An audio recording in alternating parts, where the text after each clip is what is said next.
जय हिंद। स्वागत है आप सभी का हमारे YouTube चैनल ओमेगा मैथमेटिक्स में। आज हम आपके सामने सेमेस्टर 2 रियल एनालिसिस का वेरी इंपॉर्टेंट क्वेश्चन आपके सामने लाए हैं। इससे पहले हम सीरीज के इंपॉर्टेंट क्वेश्चंस का डिस्कस भी किए हैं। आप हमारे डिस्क्रिप्शन में दिए गए लिंक से आप उसे देख भी सकते हैं। आज हम आपके सामने रियल एनालिसिस का पूरा जो पेपर होता है, जिसमें क्वेश्चन नंबर 1 जो कंपलसरी है, इसके अलावा 7 क्वेश्चन में 3 क्वेश्चंस आपको अटेम्प्ट करने होते हैं। तो उन सभी को हम एक पेपर के रूप में इस प्रकार से हम आपके सामने क्या किए हैं, लाए हैं।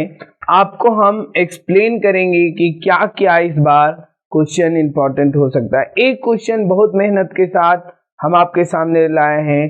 क्वेश्चंस उम्मीद है कि 100% आपके एग्जाम में आने का चांसेस बहुत ज़्यादा है।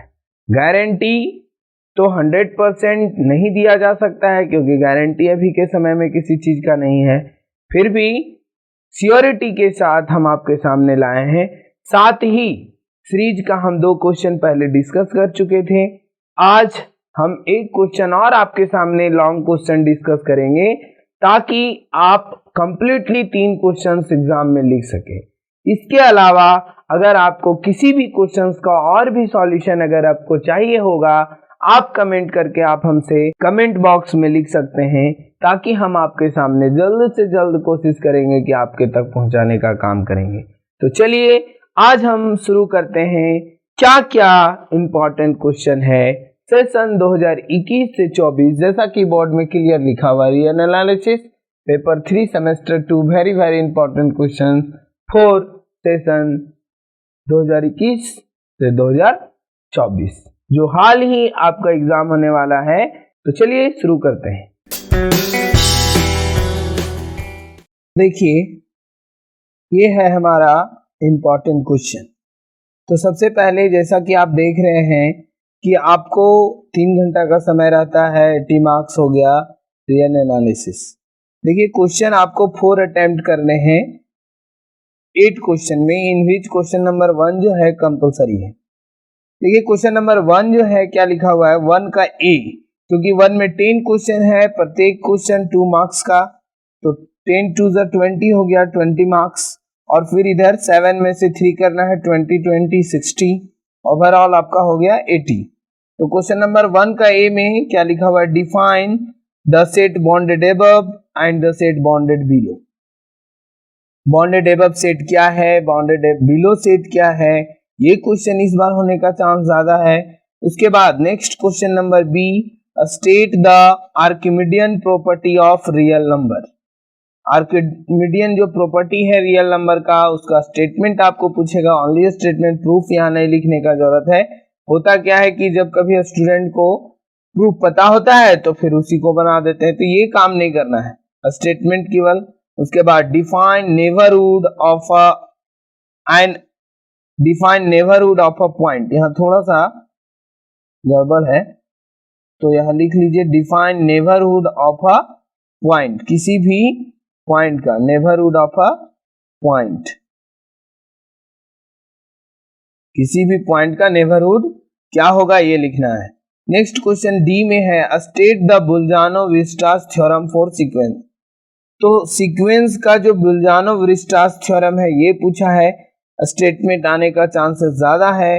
नेक्स्ट है define convergent sequence, convergent sequence क्या है। उसके बाद right the value of limit n tending to infinity 1 + 1/n का पावर n। तो ये लिमिट e आता है, आप डायरेक्टली e भी लिख देंगे तो 2 नंबर आपको देना है। आप एक्सप्लेन करके इसको अगर बनाते हैं लॉगरिथमिक से तो भी कोई दिक्कत नहीं है, आप जैसे भी बना सकते हैं। Next state the nature of the series summation of n बराबर 1 to infinity 1/n का पावर p इज डाइवर्जेंट। तो आपको कब डाइवर्जेंट है उसके जगह पे नेचर बताना है, p के किस वैल्यू पे डाइवर्जेंट होगा। हाँ, अगर आपको डायरेक्ट रहता केवल state the nature of this series तो आपको उतना करने की आवश्यकता नहीं है। नेक्स्ट है स्टेट डी-एलम्बर्ट रेशियो टेस्ट।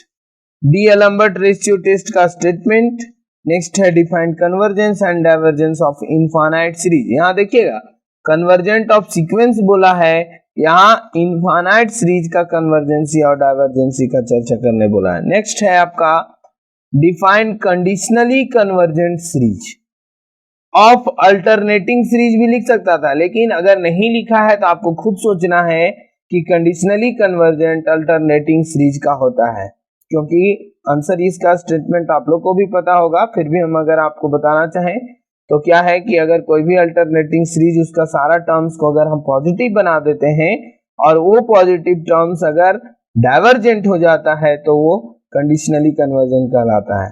खैर आप इसका किसी भी क्वेश्चंस का अगर आपको आंसर चाहिए आप कमेंट बॉक्स में कमेंट करिए। आपको उम्मीद है कि हम आपके पास जल्दी ही उसका आंसर आपके सामने प्रोवाइड करेंगे।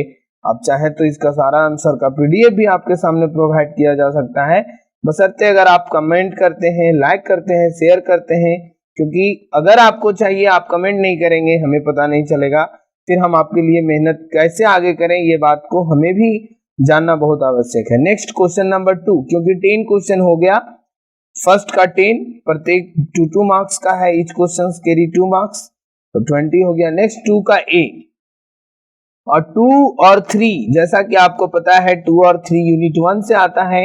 यूनिट 1 में रियल नंबर पढ़ना है, तो रियल नंबर में क्वेश्चन नंबर ए है, क्या रह सकता है इस बार ज्यादा chances, define countable and uncountable set, prove that the set of real number is uncountable.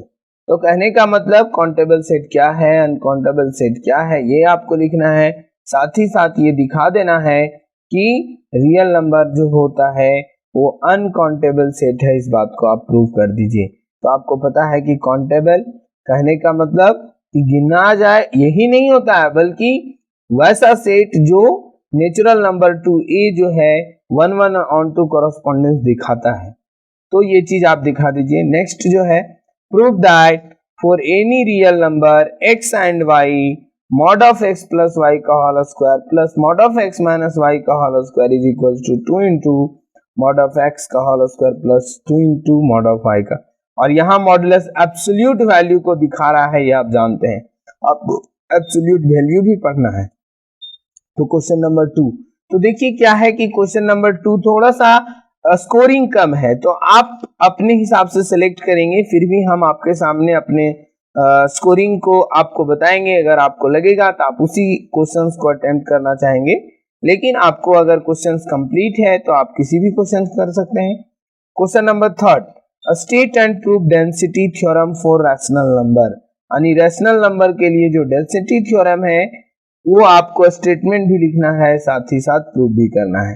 Next है if P is a limit point of a set, किसी सेट A का अगर P लिमिट पॉइंट है तो उसके नेबरहुड में बहुत सारे A के बहुत सारे पॉइंट कंटेन करते हैं, यानी कि then every neighbourhood of P contains an infinite number of points, तो इस बात को आपको प्रूफ करना है। नेक्स्ट, तो ये 2 और 3 हो गया आपका रियल नंबर से। क्वेश्चन नंबर 4 और 5 आपका क्या रहता है, सीक्वेंस से रहता है। तो 4 क्या है, prove that every convergent sequence is bonded but converse is not true. ये आप जानते हैं कि कोई भी कन्वर्जेंट सीक्वेंस अगर वो कन्वर्जेंट है, कोई भी सीक्वेंस अगर कन्वर्जेंट है तो 100% बॉन्डेड होगा, बट अगर कोई सीक्वेंस कन्वर्जेंट बॉन्डेड है तो कन्वर्जेंट हो भी सकता है, नहीं भी हो सकता, इसलिए लिखा है but the converse is not true, कहने का मतलब उल्टा सही नहीं होता इस बात को। तो इस बात के लिए आप एग्जांपल ले लीजिएगा, लेकिन कन्वर्जेंट है वो बॉन्डेड, बहुत इंपॉर्टेंट क्वेश्चन है इस बार के लिए, 100% गेस। नेक्स्ट देखिए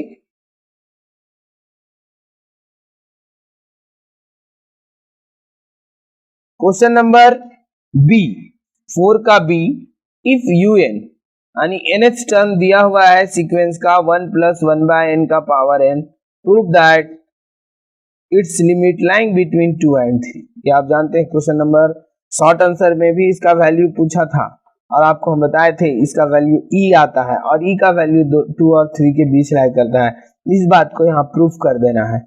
तो क्वेश्चन नंबर ए थ्योरम हो गया, क्वेश्चन नंबर बी आपका एक क्वेश्चन हो गया। क्वेश्चन नंबर 5 का ये क्या है, state and prove QC general principle of convergence of a sequence. देखिए वेरी इंपॉर्टेंट क्वेश्चन, 100% गारंटी के साथ हो सकता है कि ये क्वेश्चन ए में ना दे करके डायरेक्ट क्वेश्चन नंबर 5 का 20 मार्क्स का क्वेश्चन दे सकता है।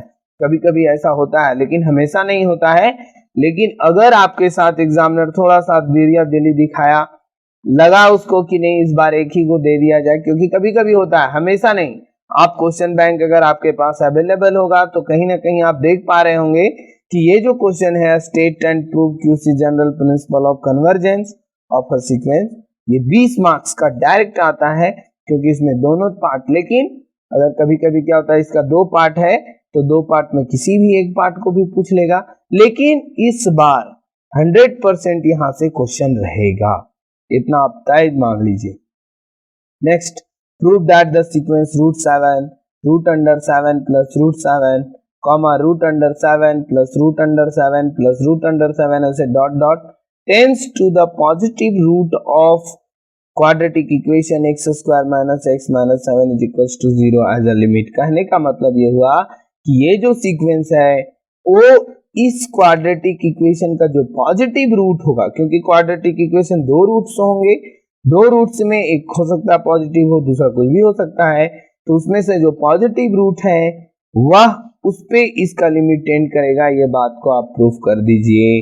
तो ये भी क्वेश्चन इस बार 100% उम्मीद के साथ है। तो क्वेश्चन नंबर 5 अगर आप अटेम्प्ट करते हैं तो मेरे ख्याल से क्वेश्चन नंबर 5 आपको इस बार आपको लिखने में भी इजी हो जाएगा, और हम आज के चर्चा में क्वेश्चन नंबर 5 को भी डिस्कस कर देंगे, ताकि आप अगर यहां से अटेम्प्ट करना चाहेंगे तो आप मेरा जो डिस्कस किया हुआ है पार्ट वो भी आप देख सकेंगे, क्योंकि सारा क्वेश्चंस का डिस्कशन देना बहुत लॉन्ग टाइम हो जाता है, आपके पास समय कम है, तो सारा क्वेश्चन का एक्सप्लेनेशन करने के बजाय हम उतना ही क्वेश्चंस का एक्सप्लेनेशन आपके सामने लाए हैं जितना आपको एग्जाम में लिखना है। क्योंकि इससे पहले 2 सीरीज के 2 क्वेश्चंस का एक्सप्लेनेशन हम कर चुके हैं, iTap पे मेरा डिस्क्रिप्शन दिया हुआ है, आप वहां जाके देख लीजिए। आज हम एक का क्वेश्चन नंबर 5 का करेंगे, लेकिन क्वेश्चन नंबर 6 जो कि सीरीज, क्योंकि 4 और 5 सीक्वेंस हो गया, 6 इसका हम चर्चा कर चुके हैं। क्वेश्चन नंबर 6 में क्या है, state and proof comparison test for series of a positive real number. इसका हम आपके पास स्टेटमेंट प्रूफ, साथ ही साथ नेक्स्ट क्वेश्चन जो है examine the convergence and divergency of series, ये भी क्वेश्चन आपके सामने हम एक्सप्लेन करके कन्वर्जेंसी डाइवर्जेंसी टेस्ट करके बताए हैं। साथ ही साथ देखिए क्या है, क्वेश्चंस की संख्या बहुत ज्यादा होता है, तो कहीं ना कहीं एक पर्टिकुलर क्वेश्चंस का उम्मीद कर पाना थोड़ा सा मुश्किल है। फिर भी हम आपके सामने यहाँ 2 क्वेश्चंस दिए हैं, एक ये दिए हैं, एक ये, ज्यादा चांसेस तो इसी का है, बट ये भी आ सकता है। लेकिन ये जो क्वेश्चन है थ्योरम जो है कंपैरिजन टेस्ट का, वो तो 100% तय है, लेकिन ये दोनों में किसी एक का आने का चांसेस है। नेक्स्ट देखिए 7, ये भी आपके सामने हम वीडियो में सीरीज के एक अनदर वीडियो में आपके सामने हम ला चुके हैं, state and proof graphs test, और उसी का और में हम आपको उस दिन भी बताए थे लॉगरिथमिक आने का भी चांसेस है, लेकिन ज्यादा चांसेस ग्राफ्स, ठीक है। तो उसके अलावा क्वेश्चन नंबर बी, क्योंकि ये 10 मार्क्स, ये भी 10 मार्क्स, तो बी में टेस्ट द कन्वर्जेंस, ये भी क्वेश्चन हम आपको करवा चुके हैं। नेक्स्ट है state and prove Leibniz test for convergency of alternating series, ये 100% गारंटी है। अब देखिए हर क्वेश्चन तो 100% है, लेकिन आपको करना 3 ही है। हर स्टूडेंट अपने हिसाब से, हर स्टूडेंट अपने तैयारी के हिसाब से आप अपना सिलेक्शन कर लीजिए कि हम कहां से क्वेश्चंस करेंगे, अल्टरनेटिंग सीरीज से करेंगे या पॉजिटिव टर्म सीरीज से करेंगे या सीक्वेंस से करेंगे या रियल नंबर से करेंगे, है ना। तो आप कहां से करिएगा ये आपको तय करना है, लेकिन स्कोरिंग कोशिश करिए कि स्कोरिंग जहां से आपको 10 में 10 मार्क्स मिले। होता क्या है कि सारे स्टूडेंट क्या करते हैं, 3 क्वेश्चंस तो अटेम्प्ट कर लेते हैं, लेकिन मार्क्स सबका अलग अलग या कम आ जाता है। 80 मार्क्स में 60 50 तक ही रह जाते हैं, लेकिन 80 में आपको 70 75 प्लस ऐसा स्कोरिंग करना है। तो आप उस क्वेश्चंस को अटेम्प्ट कीजिए जहां से एग्जामिनर एक भी मार्क्स आपको काटने के लिए सोचना पड़े। तो आप सीरीज पॉजिटिव टर्म सीरीज से करिए या अल्टरनेटिंग सीरीज से करिए, कुछ सीक्वेंस का कर लीजिए। रियल नंबर थोड़ा सा थियोरेटिकल पार्ट हो जाता है तो वहां से स्कोरिंग कम, सही तो आपका होगा 10 में 10 की जगह 9 दिया जाएगा, 8 दिया जाएगा, लेकिन दिया तो जाएगा। तो अल्टरनेटिंग सीरीज का इंपॉर्टेंट क्वेश्चन, लेबनिज टेस्ट इस बार बहुत ज्यादा है। और next, prove that the series 1 minus 1/2 का पावर p प्लस 1/3 का पावर p माइनस 1/4 का power p plus dot dot dot plus minus 1 का पावर n 1/n का power p plus dot dot dot is absolutely convergent for p greater than 1, यानी p ज्यादा रहेगा तो absolutely convergent, और p का मान 0 और 1 के बीच रहेगा तो कंडीशनली कन्वर्जेंट, और डाइवर्जेंट तब होगा जब p जो है 1 से छोटा या बराबर हो, तो ये क्या हो जाएगा, डाइवर्जेंट, सॉरी लेस देन 1 पे डाइवर्जेंट हो जाएगा। तो इस बात को प्रूव कर दे। तो अल्टरनेटिंग सीरीज का भी क्वेश्चन ज्यादा इंपॉर्टेंट है। तो आप अब देखिए, मेरे पॉइंट ऑफ व्यू से हम चाहेंगे कि आप सीरीज को पूरा मेहनत करके जाइए और सीक्वेंस का कुछ क्वेश्चंस मेहनत कर लीजिए, क्योंकि आपको 3 करने हैं, लेकिन अगर आप 5 क्वेश्चंस मेहनत करके जाते हैं तो 3 लिखने में कोई परेशानी ही नहीं होगा। फिर भी अगर उसके बाद भी अगर आपके पास समय कम है, क्योंकि आपके पास मेरे ख्याल से 1 या 2 दिन का समय बचा हुआ है, तो आप 3 क्वेश्चंस पहले स्टेप बाय स्टेप वर्क करिए। 3 क्वेश्चंस कहां से हमको करने हैं, सीरीज से करने हैं, तो सीरीज का तो हम आपको सीरीज के 2 क्वेश्चंस इंपॉर्टेंट करा चुके हैं। आज हम चाहे तो अल्टरनेटिंग सीरीज का भी कर सकते थे, सीक्वेंस का भी कर सकते थे, लेकिन हम सीक्वेंस का क्वेश्चन एक डिस्कस आपके सामने कर देते हैं। इसके अलावे अगर किसी क्वेश्चन का आंसर अगर आपको चाहिए, आप कमेंट करके पूछिए। चलिए, तो अब हम क्वेश्चन नंबर 5 का डिस्कस कर लेते हैं। तो मेरे ख्याल से 5 का ही डिस्कस करना ज्यादा अच्छा, क्योंकि क्यूसी कन्वर्जेंसी से कहीं ना कहीं एक पार्ट का क्वेश्चन आ ही जाएगा। चलिए, तो शुरू करते हैं क्वेश्चन नंबर 5। तो क्वेश्चन क्या है, देखिए, QC general principle of convergence of a sequence statement क्या है, the necessary and sufficient condition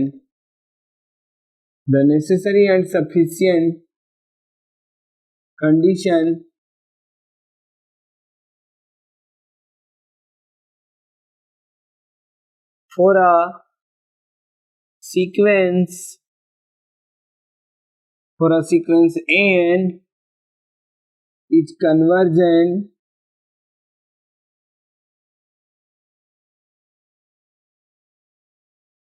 is that for given epsilon positive, for given epsilon positive there exists a large number m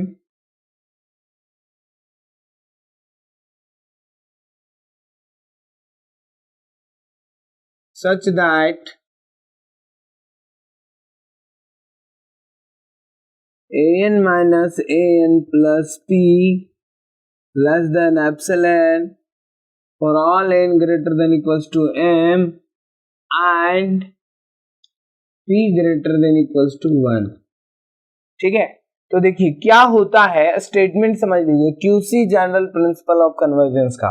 तो the necessary and sufficient condition, मतलब दोनों तरफ से बात सही होगा कि अगर कोई सीक्वेंस एन कन्वर्जेंट है तो आपको एक कोई भी एप्सिलॉन के लिए आपको एक ऐसा नेचुरल नंबर m मिलेगा such that an minus an plus p less than epsilon for all n greater than equals to m and p greater than equals to 1।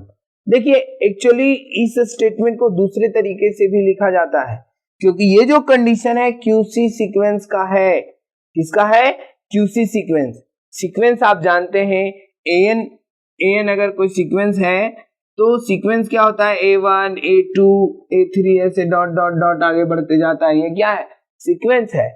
QC sequence क्या है, थोड़ा सा आपको हम याद दिलाते हैं। QC सीक्वेंस कहता ये है कि अगर कुछ फाइनाइट नंबर ऑफ टर्म्स के बाद, फाइनाइट नंबर ऑफ टर्म्स, वही बात, यही चीज यहां लिखा हुआ है, लार्ज नंबर ऑफ m कहने का मतलब कि कुछ फाइनाइट नंबर ऑफ टर्म्स के बाद वाले जो टर्म्स आएंगे लिखा हुआ ना, for all n greater than equals to m, मतलब m के बाद वाले n, है ना, m के बाद, जैसे यहां तक गए m तक, उसके बाद am प्लस 1, तो भी उसको n ही आप बोल सकते हैं ना, क्योंकि n क्या है, 1 2 3 आगे बढ़ते जा रहा है। तो कुछ फाइनाइट नंबर ऑफ टर्म्स के बाद के जो टर्म्स होंगे उसके बीच का जो पॉजिटिव डिफरेंस है वो एप्सिलॉन से कम है, नहीं वो क्या है, एप्सिलॉन से कम है। तो फिर ऐसे सीक्वेंस को क्या करते हैं, जो सीक्वेंस इस कंडीशन को फुलफिल करता है उस सीक्वेंस को हम क्यूसी सीक्वेंस भी कहते हैं। क्या कहते हैं, कोची सीक्वेंस या क्यूसी सीक्वेंस, आप कुछ भी बोलिए, नहीं तो इसको हम क्यूसी सीक्वेंस भी कहते हैं। तो इस स्टेटमेंट को ऐसे भी लिखा जाता है कि every convergent sequence is QC, नहीं क्या लिखा जा सकता है, एवरी कन्वर्जेंट, यानी कोई कन्वर्जेंट सीक्वेंस है तो वो क्यूसी होगा, और अगर कोई सीक्वेंस क्यूसी है तो वो कन्वर्जेंट भी होगा। तो इस स्टेटमेंट को ऐसे भी लिखा जा सकता है कि prove that every convergent sequence is Cauchy sequence, या फिर ऐसा prove that a sequence is convergent if and only if it is QC, यानी अगर कोई सीक्वेंस कन्वर्जेंट है तो QC भी हो सकता है, और अगर वो QC है तो यहाँ देखिए 4 तरह का क्वेश्चन हो गया, इसीलिए इस बार यहाँ से क्वेश्चन एकदम तय है, या तो डायरेक्टली अगर ये पूछेगा तो 20 मार्क्स का, इन जनरली कभी कभी 10 भी आ जाता है। उसके अलावा आपको पूछ सकता है कि prove that every convergent sequence is QC, हो सकता है आपको पूछ दे कि prove that QC sequence is convergent. तो यहाँ जो 2 पार्ट में हम क्वेश्चन करेंगे, क्वेश्चन जैसा रहेगा आप वैसे करेंगे। Now we prove the theorem. तो पहले नेसेसरी पार्ट, मतलब हम सीक्वेंस को कन्वर्जेंट मान लेंगे और क्यूसी दिखाएंगे, कहने का मतलब इस कंडीशन को दिखाएंगे। दूसरा में इस कंडीशन को मान लेंगे और कन्वर्जेंट दिखाएंगे। Now we prove the theorem. Necessary condition,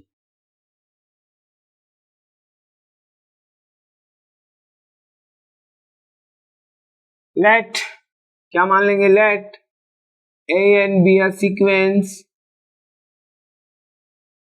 या let n be a convergent sequence, be a convergent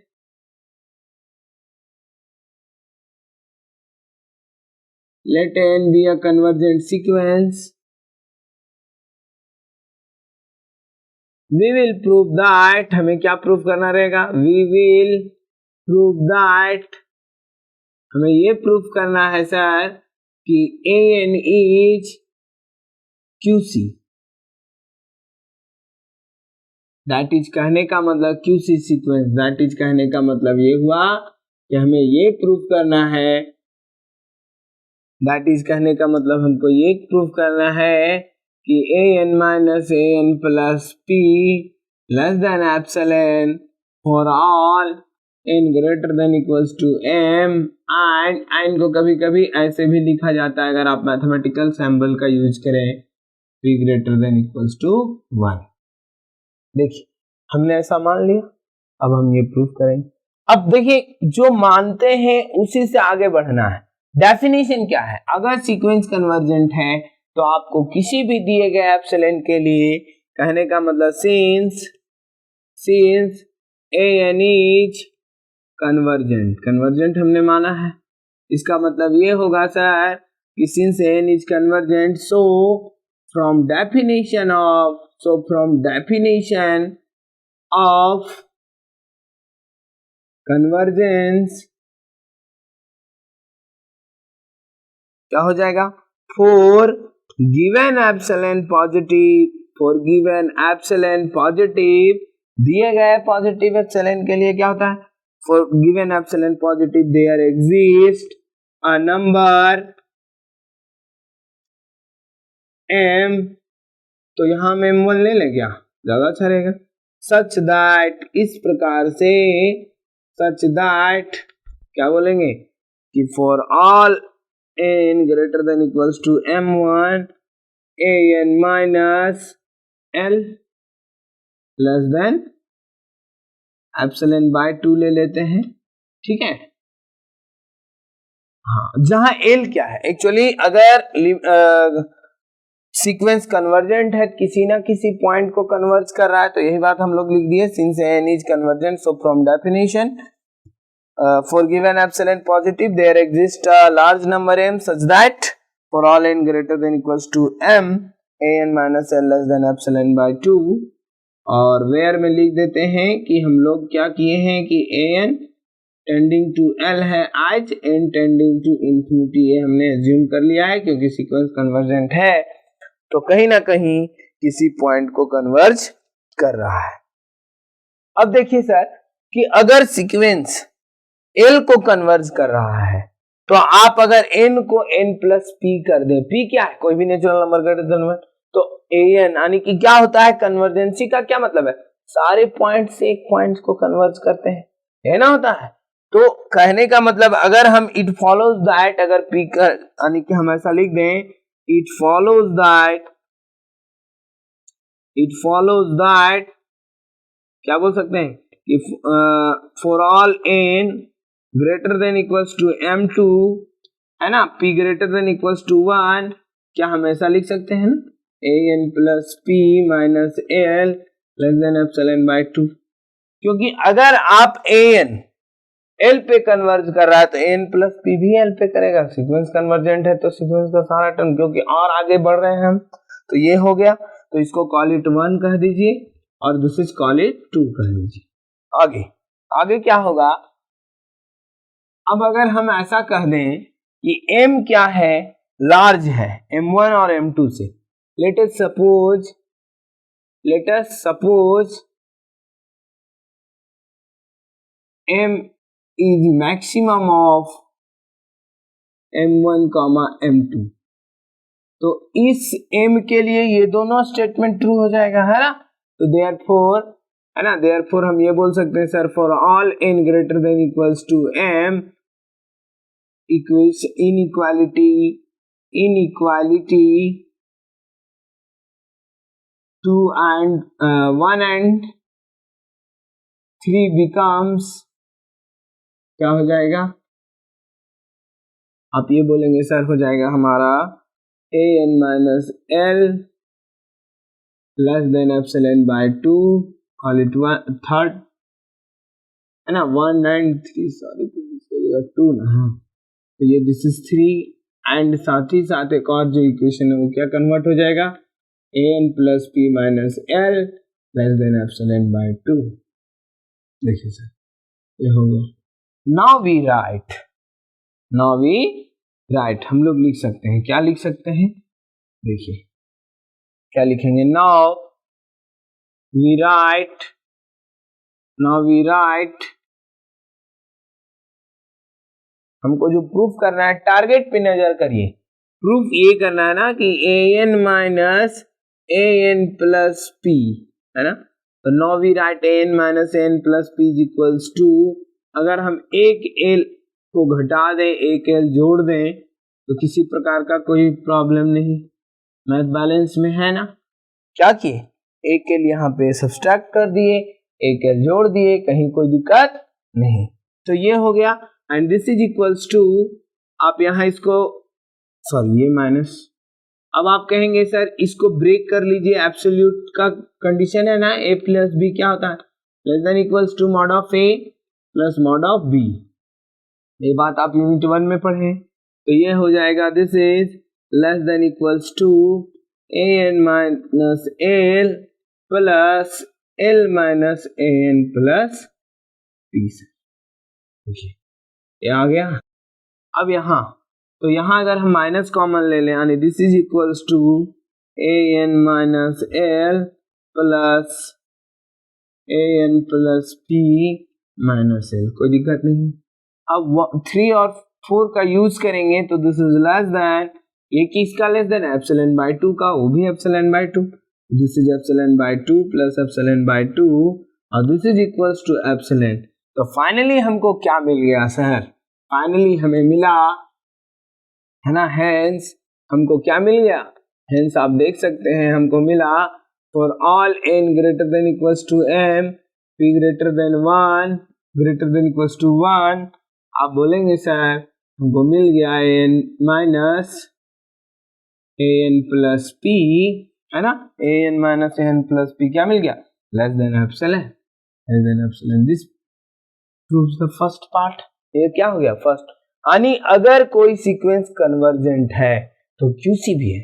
आपको अगर ऐसा क्वेश्चन आता है कि prove that convergent sequence is QC, तो आप इतना ही प्रूव करिए, आपका काम हो जाएगा।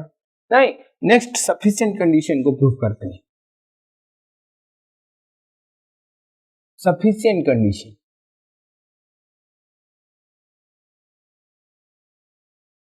इसमें क्या करेंगे कि सीक्वेंस को मान लेंगे कि वो क्यूसी है, यानी कि हम लोग ऐसा कर लेंगे, लेट अस अज्यूम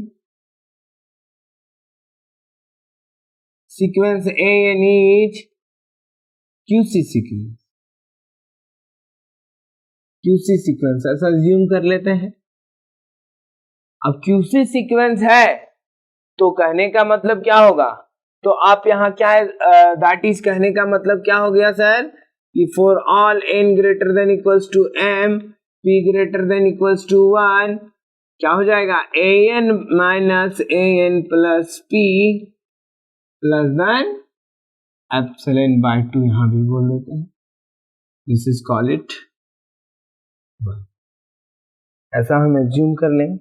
अब देखिए ये एज्यूम कर लिए, इसके बाद आप लोग लिमिट के केस में ये पढ़े हैं हम लोग, नहीं, कि a N minus l less than epsilon होता है, तो वी राइट, इसको आप ऐसा लिखे थे, L minus epsilon less than A N and this is less than L plus epsilon, क्या, तो इस कंसेप्ट का यूज करके हम लोग यहां से इसको ऐसा लिख सकते हैं, दिस इंप्लाइज, आप ऐसा लिख सकते हैं, क्या लिख सकते हैं कि a N plus p minus epsilon by 2, this is less than A N and this is less than A N plus p plus epsilon by 2। क्या सारा कंसेप्ट इसका है, किसका, इस रिजल्ट का, ये भी हम लोग लिखे, ये प्रूव भी किए हैं, तो उस कंसेप्ट का आप यूज कर सकते हैं इजिली। नहीं तो इसी कंसेप्ट से हम लोग ऐसा लिख दिए, इसका क्या मतलब हो गया कि दिस इंप्लाइज वी राइट, आप ऐसा कह दीजिए कि a n belongs to the open interval, कैसा open interval, a N plus p minus epsilon by 2 comma a N plus p plus epsilon by 2। नहीं, इस ओपन इंटरवल में लाइज करेगा ना, कोई दिक्कत यहां तक। चलिए अब हम क्या करते हैं, एक सेट कंसीडर कर लेते हैं। कैसा सेट कंसीडर करते हैं, जिसमें एन का यानी सीक्वेंस का वो सारे पॉइंट्स आएंगे जो a N plus p plus epsilon by 2 से छोटा होगा। चलिए now we consider, now we consider a set S. Actually हमारे एम क्या है कि सीक्वेंस को कन्वर्जेंट दिखाना, तो हम कोशिश कर रहे हैं सबसे पहले सीक्वेंस को बॉन्डेड दिखा दें, बॉन्डेड के बाद हम कोशिश करेंगे कि अगर वो सीक्वेंस बॉन्डेड है और मोनोटोनिक इंक्रीजिंग है तो कहीं ना कहीं किसी पॉइंट पे कन्वर्ज करेगा। तो हमारा यही टारगेट है कि हम सीक्वेंस को क्या कर रहे हैं कि दिखाने का ये प्रयास कर रहे हैं कि सीक्वेंस क्या हो, बॉन्डेड। तो फर्स्ट ऑफ ऑल इसीलिए हम लोग क्या किए, now we consider a set as such that, इस प्रकार से है कि S इज इक्वल्स टू, कैसा सेट है, X वो सारे एलिमेंट आएंगे such that X is less than AN, है ना, या फिर हाँ X is less than AN, यानी AN से जो छोटा है वो सारे आएंगे। तो देखिए AN से छोटा ये सारे एलिमेंट हैं, तो कहीं ना कहीं क्या आएगा, इस एस नॉन एम्प्टी हो जाएगा ना, इस एस में तो एलिमेंट्स आएंगे, तो इस बात को लिख देंगे हम लोग, ऐसा लिख दें, since an plus p minus epsilon this is less then a, इसका मतलब ये हुआ कि दिस इंप्लाइज, आप ये बोल सकते हैं कि an plus p minus epsilon belongs to the set S। इसका ये मतलब हो गया कि S is non empty, S is non empty set,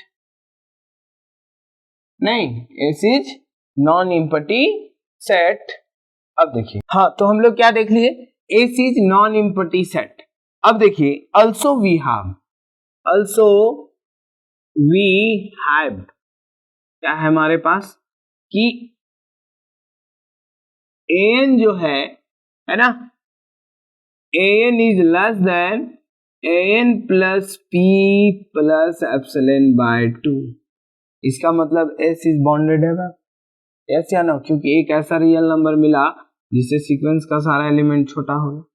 इसका मतलब हम क्या बोलेंगे कि सीक्वेंस क्या है, बॉन्डेड एबव है। तो दिस इंप्लाइज वी राइट, है ना, दिस इंप्लाइज वी राइट क्या बोल सकते हैं, एस इज बॉन्डेड एबव। अब देखिए सर, अगर कोई सीक्वेंस बॉन्डेड एबव है तो कहने का मतलब वो किसी ना किसी लिमिट पर कन्वर्ज करेगा ना। तो हम लोग आगे क्या लिख देंगे, आगे हम लोग लिख देंगे hence S must have a least upper bond, क्योंकि अगर वो सीक्वेंस बॉन्डेड एबव है तो उसका लीस्ट अपर बॉन्ड तो होगा। तो hence S must have least upper bond। अब हम लोग ऐसा मान लेते हैं, let us assume क्या मान लेते हैं, L को मान लेते हैं, L is the least upper bond of S। L क्या है, लीस्ट अपर बॉन्ड है। अब L जो है S का लीस्ट अपर बॉन्ड है, तो कहीं ना कहीं L क्या है कि कहां आ जाएगा, आप देख लीजिए। देयरफॉर आप ऐसा बोल सकते हैं कि L बिलोंग्स टू कहां, an plus p minus epsilon by 2 comma an plus p plus epsilon by 2 इस सेट में आ जाएगा। क्योंकि अब आप देखिए कैसे बोल दिए, क्योंकि सीक्वेंस का सारा एलिमेंट इससे छोटा। तो लीस्ट अपर बॉन्ड क्या है कि आपको उससे, क्योंकि सीक्वेंस का सारा एलिमेंट इससे छोटा हो गया, लीस्ट अपर बॉन्ड या तो इससे छोटा होगा या तो इसके बराबर होगा। तो एक्चुअली यहाँ सीक्वेंस का सारा एलिमेंट एक्चुअली इससे छोटा है, तो L कहीं ना कहीं लीस्ट अपर बॉन्ड इससे भी छोटा होगा नहीं, क्योंकि लीस्ट अपर बॉन्ड क्या होता है, सारे अपर बॉन्ड में जो सबसे छोटा है, तो वो तो इसमें लाइज करेगा ना। और इससे बड़ा क्यों हो गया, क्योंकि S हमारा कैसा सेट है, S कैसा सेट है, कैसा सेट है जिसमें X का वो एलिमेंट आ रहा है जहां an से सीक्वेंस सारा छोटा है। तो देखिए L जो है कहीं ना कहीं सेट में लाइज करेगा, और इस सेट में लाइज करेगा। दिस इंप्लाइज हम ये क्या बोलेंगे, दिस इंप्लाइज हम ये बोलेंगे sir, this implies we write, हम ये बोल देंगे जस्ट इसी का विपरीत, फिर से क्या बोल देंगे कि an mod of an plus p, या ऐसा कहिए mod of L minus an plus p, this is less than epsilon by 2 बोलेंगे। यहां तक में कोई दिक्कत नो, कॉल इट 2 नहीं, थर्ड 4 या फिर 2 कह दीजिए सेकेंड पार्ट का। इससे पहले हम लोग एक और एज्यूम कर चुके थे, गिविंग सीक्वेंस ऐसा था an minus an plus p less than epsilon by 2, किसी सीक्वेंस का कंडीशन, इसको 1 या आप माने हुए हैं, देख चुके हैं। तो आप देखिए नाउ वी राइट, अब लगभग कंप्लीट प्रूफ हो गया, क्योंकि हमको क्या दिखाना है, कन्वर्जेंट दिखाना है। Now we write an minus l is equals to an minus n plus p plus n plus p minus l। और आप देखिए सर फिर वही कंडीशन एब्सोल्यूट वाला, लेस देन इक्वल्स टू क्या हो जाएगा, an minus n plus p plus an plus p minus l। और आप दोनों कुछ इक्वेशन का इसका यूज कर लीजिए, इसका यूज कर लीजिए। एक लाइन और हम थोड़ा सा लिखना चाहेंगे, क्योंकि ये तो an minus an plus p ठीक है, बट आप देख पा रहे हैं कि यहाँ an plus p minus l है और यहाँ क्या है l माइनस। तो इसको ऐसा भी लिखा जा सकता है, क्योंकि एब्सोल्यूट वैल्यू में कोई फर्क नहीं पड़ता है। तो ये हो गया, and this is less then, ये एप्सिलॉन बाय 2 से छोटा, ये एप्सिलॉन बाय 2 से छोटा, this is epsilon by 2 plus epsilon by 2 and this is epsilon. यानी हमको क्या मिल गया सर? दिस इंप्लाइज हमको मिल गया n minus l less than epsilon. और यही कंडीशन क्या है फॉर ऑल n ग्रेटर, और ये कंडीशन क्या बता रहा है कि सीक्वेंस कन्वर्जेंट है। तो इस तरह से हम इस क्वेश्चन को कंप्लीट प्रूव कर दिए। तो ये बहुत इंपॉर्टेंट क्वेश्चन है, हो सकता है आपको डायरेक्टली 20 नंबर में आ जाए, या इसमें 2 क्वेश्चंस हो गया तो दोनों में से कोई एक भी आता है तो आप किसी भी पार्ट को कर लीजिए, क्योंकि ये क्वेश्चन कैसे पूछेगा? Prove that every QC sequence is convergent. ठीक है, तो आपको उम्मीद है कि ये क्वेश्चन आपको क्लियर हुआ होगा। कहीं भी किसी प्रकार का डाउट है तो आप कमेंट करके पूछिए। अगर आपको वीडियो अच्छा लगा तो आप लाइक कीजिए, शेयर कीजिए एंड सब्सक्राइब कीजिए, ताकि आपके सामने हम डिफरेंशियल इक्वेशन का भी जल्द ही इंपॉर्टेंट क्वेश्चन लेकर के आएंगे आपका एग्जाम, क्योंकि रियल एनालिसिस के बाद है तो हम कोशिश करेंगे कि तुरंत आपके पास डिफरेंशियल इक्वेशन का क्वेश्चन लेके आए। तो थैंक यू फॉर वॉचिंग। जय हिंद, जय भारत।